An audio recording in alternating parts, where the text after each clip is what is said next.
আলাইকুম। দেখেন আমার মাম্মা ছিল, ওর মা বোন ভাইয়েরা আসছিল। সকাল 6টার দিকে উঠছি আমি। আপনারা ভালো আছেন? দেখেন আমি অনেক কাজ করছি।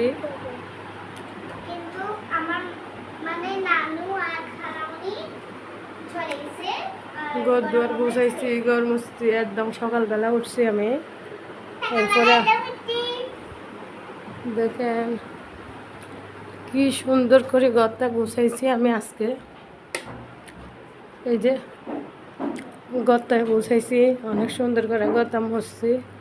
আমার কাজের বুয়া নাই, আমি নিজেই সব কিছু গুছাইছি। দেখেন আপনারা, আমার মা ছিল, আমি দেখাইতে পারি না, দুঃখিত। অনেক অনেক কষ্ট করি ঘরটা গুছাইছি আমি। আমার মেয়েরা অনেক দুষ্ট, বুঝছেন। আমি এমনিতে অসুস্থ। এই যে মেশিনে কাপড় দিছি, একদম 6টার দিকে উঠছি, এখন বাজে কয়টা দেখেন। আমার ঘরটা আমার গুছাই থাকলে আমার ভালো লাগে, বুঝছেন। এই যে আমার বেবিটা, আমার ছোট্ট মেয়েটা, সব কিছু গুছাইছি অনেক কষ্ট করে। ঘরটা ঝাড়ু দিছি, তারপরে ঘর মুছছি।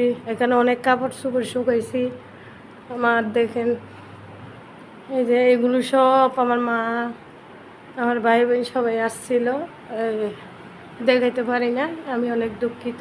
দেখেন আপনারা, অনেক কষ্ট করি আমি ঘরটা গুছাইছি, বুঝছেন। ঘর মুছছি। কেমন লাগছে বন্ধুরা দেখেন। ভালো লাগলে লাইক দিন প্লিজ প্লিজ, শেয়ার করেন। আপনারা ভালো থাকেন, সুস্থ থাকেন। অনেক কষ্ট করে বাথরুমটা অনেক কষ্ট করে করছি আমি, বুঝছেন। দেখেন আমার বাথরুম অনেক কষ্ট করে আমি পরিষ্কার করছি। আমার আবার অগুছালো ভালো লাগে না, আমার যত আমার কাজ করতে ভালো লাগে, বুঝছেন। দেখেন বেসিনটা অনেক পরিষ্কার করছি, আমার কাজ করতে আমার ভালো লাগে।